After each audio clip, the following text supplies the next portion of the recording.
ایک تو نان ایشوز کی طرف جان بوجھ کے جو ہے نا نان ایشو کو جو ہے نا چھیڑ دیا جائے تاکہ ایشوز کی طرف پبلک کی توجہ نہ جائے، ایک تو یہ بات ہو سکتی ہے. اور دوسری جو کہ وہ ہم نے اس کو ڈائلیوٹ کروا کے 26 امینڈمنٹ کو جتنا کمزور کیا تھا اس کو کہیں پہ جا کے وہ میٹ ود کرنے کی کوشش کی جائے، یا پھر یہ صوبوں والا جو مسئلہ چھیڑا گیا ہے یہ بھی اس میں لایا جائے، کیونکہ 18th امینڈمنٹ یہ کھٹکتی ہے ان کو.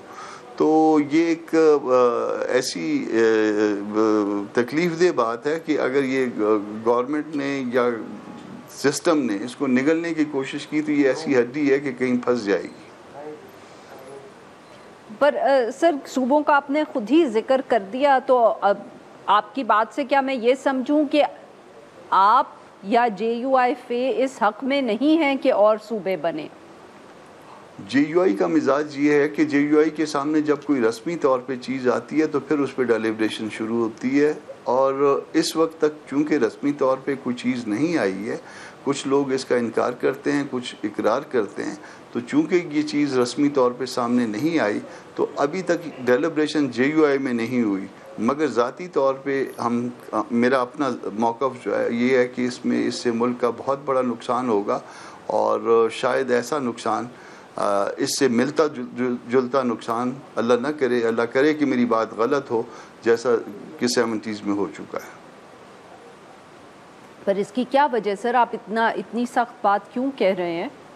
کیونکہ مطلب کہ لوگوں کا تو جو لوگ آرگیو کرتے ہیں وہ تو سر ہمیں یہی بتاتے ہیں نا کہ زیادہ صوبے ہوں گے تو حکومت لوگوں کے قریب ہوگی، اور قریب ہوگی تو کام جلد ہوگا. ایسا ہے کہ بعض یہ صوبوں کے نام جو ہیں وہ کہیں نہ کہیں جو ہے نا لسان سے جڑے ہوئے ہیں، اور جب صوبوں کے نام لسان سے جڑے ہوئے ہوتے ہیں تو لوگوں کی اس لسان کے ساتھ ایک جذباتی اٹیچمنٹ بھی ہوتی ہے.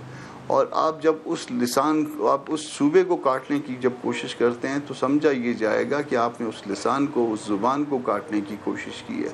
یہ بات ذہن میں رکھیے گا، اور یہ دیکھیے کہ یہ خدا نہ خواستہ میں کہتا ہوں، میں دعا کرتا ہوں کہ میری بات غلط ہو، مگر مجھے یہ نظر آتا ہے کہ یہ اس کے بعد جو ہے نا یہ لسانیت کے معاملات اس ملک میں مزید بڑھ جائیں گے.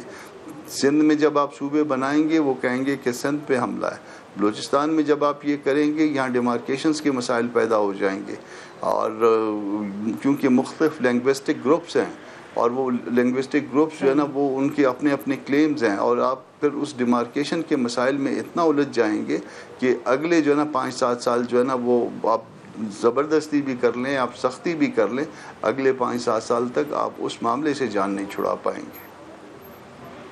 بہت بہت شکریہ کامران صاحب، آپ نے ہمارے لیے وقت نکالا. ناظرین یہاں پہ لیں گے اسی بریک کو، جو ہم بریک سے واپس آئیں گے تو ہم بات کریں گے NFC کے حوالے سے. ویلکم بیک ناظرین. پروگرام کے اس حصے میں ہم ذکر کریں گے ایک بہت اہم ایشو کا، اور وہ ہے NFC. یہ پچھلے دنوں میں یہ اطلاع آئی کہ جو صدر ہیں آصف علی زرداری صاحب، انہوں نے جو 11th NFC ہے اس کو کال کر لیا ہے. یہ اب جب کمیشن بیٹھے گا تو اس کے اندر فیصلہ ہوگا اگلا جو فائنانس ایوارڈ ہے جو چاروں صوبوں کو ملے گا وہ کس طرح اس کا فیصلہ ہونا ہے. اطلاع یہ ہے، بار بار میڈیا میں رپورٹس بھی آ رہی ہیں کہ وفاقی حکومت اس وقت چاہتی ہے کہ یہ جو فارمولا آج سے پہلے 2010 میں طے ہوا تھا، جس کے بعد کوئی کنسنسس ہی نہیں ہو پایا تو اسی ایوارڈ کو چلاتے رہے ہیں اس دن سے ہم، اس میں تبدیلی کی جائے. وفاقی حکومت کا موقف یہ ہے کہ اب پیسے اتنے زیادہ صوبوں کو چلے جاتے ہیں کہ وفاقی حکومت جو ہے اس کے پاس بالکل کوئی پیسے بچتے نہیں ہیں. بقول ان کے وہ صرف ٹیکس اکٹھا کر رہے ہیں، اور وہ جو ٹیکس ہے وہ صرف خرچ ہو رہا ہے، صوبے جو ہے وہ اس کو خرچ کر رہے ہیں جن کے اوپر ٹیکس اکٹھا کرنے کی اتنی ذمہ داری نہیں ہے. تو اب کوشش یا ضرورت اس چیز کی ہے کہ اس کو تبدیل کیا جائے.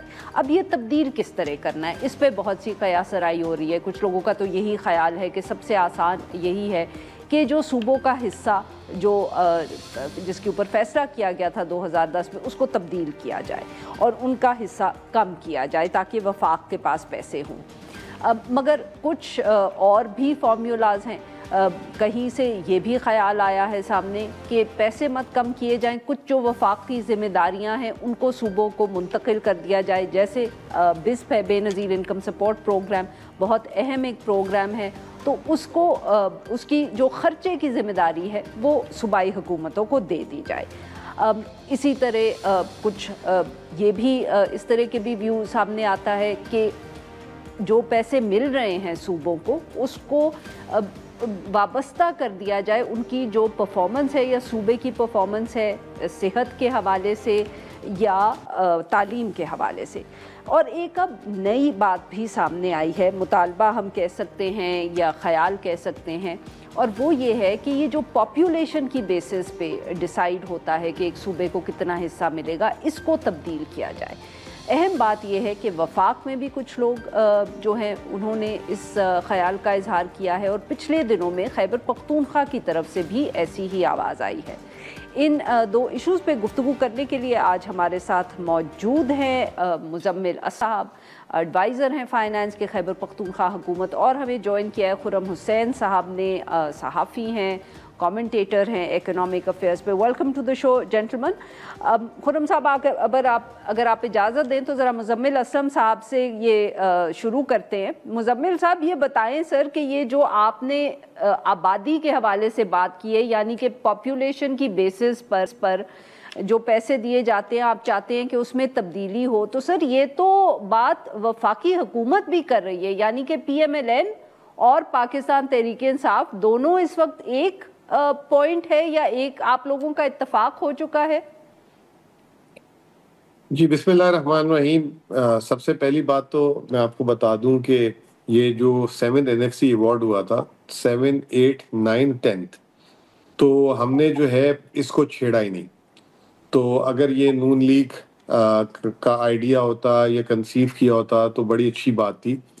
یہ ایکچولی ہوا یہ میں آپ کو بتا دیتا ہوں کہ 18 مہینے سے خیبر پختونخوا حکومت کی ایک ہی ڈیمانڈ تھی فیڈرل سے کہ آپ جو ہے نا 10th NFC میں ہی جو ہے جب 25ویں ترمیم جو آپ کی ہو گئی تھی، مرج ایریا آ گیا تھا، تو ایگزسٹنگ فارمولے کے حساب سے اس کو ریسورسز دیں، نمبر 1۔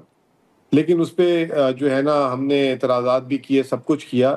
پھر ہم نے ہی خیبر پختونخوا حکومت نے اسی سال 2025 فروری میں ہم نے ایک NFC کانفرنس کرائی تھی، جس میں ہمارا مقصد یہ تھا کہ جو NFC اس وقت ہوا تھا تو اس وقت جو میکر میکر تھے، شوکت ترین صاحب، پیپلز پارٹی کے لوگ، وہ بیٹھے، اور پھر اس کے بعد ہم نے پینلز بنائے، اور اس پینلز میں ہم نے ڈسکشن لایا کہ آیا یہ جو NFC ہے یہ پاورٹی، ریونیو، بیکورڈنس اور جو ہے نا ریورس پاپولیشن ڈینسٹی اس میں، یا اس میں اور ویریبلز بھی ایڈ ہونے چاہیے۔ تو بات یہ سامنے آئی کہ دیکھیں جتنی یہ مطلب آبادی بڑھانے کا انسینٹو دے رہے ہیں آپ اس ملک کو کہ آپ جتنی آبادی بڑھائیں گے اتنا زیادہ شیئر ملے گا۔ پھر دوسرا آپ کا انسینٹو جتنی بیکورڈنس آپ بڑھائیں گے اتنی زیادہ، یعنی کہ آپ جو ترقی نہیں کرے گا اس کو زیادہ شیئر دیا جائے گا۔ تو یہ بڑے جیسے کہتے ہیں مذائقہ خیز قسم کی چیزیں۔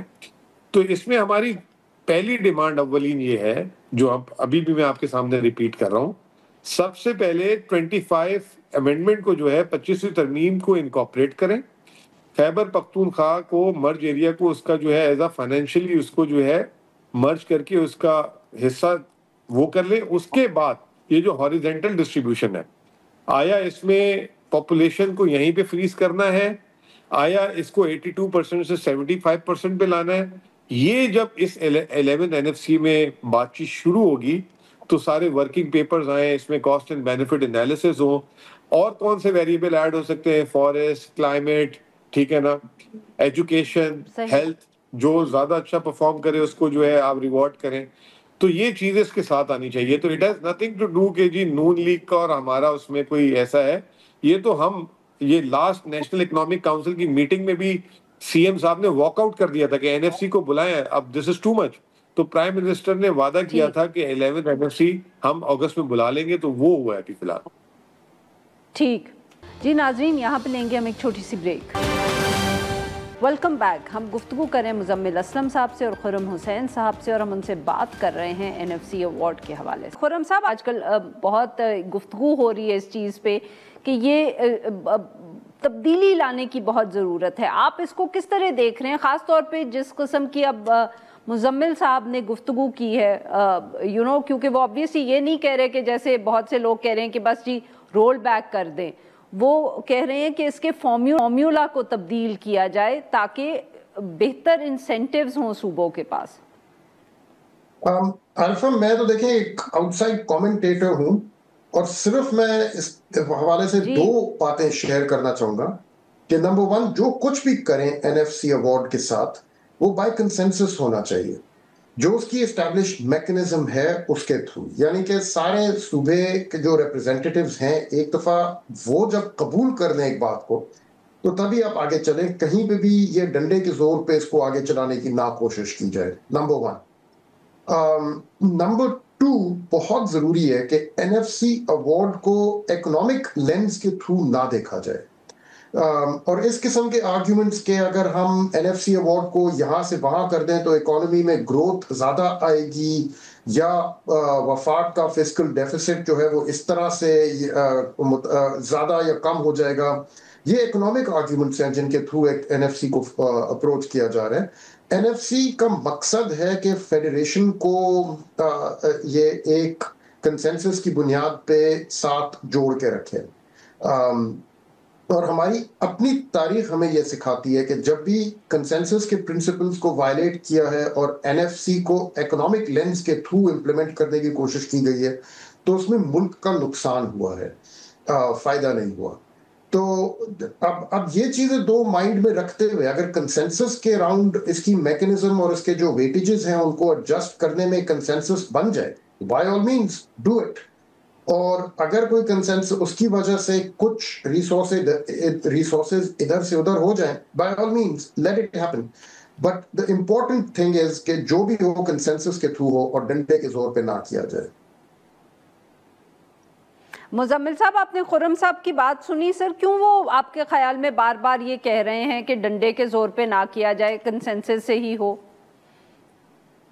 دیکھیں, یہ تو جو آپ لوگ ہمیں اخباروں میں لکھ کے بتا رہے ہیں یا ٹی وی کے پروگرام کر رہے ہیں تو وہ خرم صاحب نے اس کا خدشہ ظاہر کیا, بالکل ٹھیک خدشہ ظاہر کیا, کیونکہ ابھی تک تو نہ وفاق نے کسی کو ایسا لیٹر لکھا ہے نہ ایسی کوئی ڈنڈے کی زور تک ہمیں تو میڈیا کے تھرو ایسی باتیں سننے کو مل رہی ہے.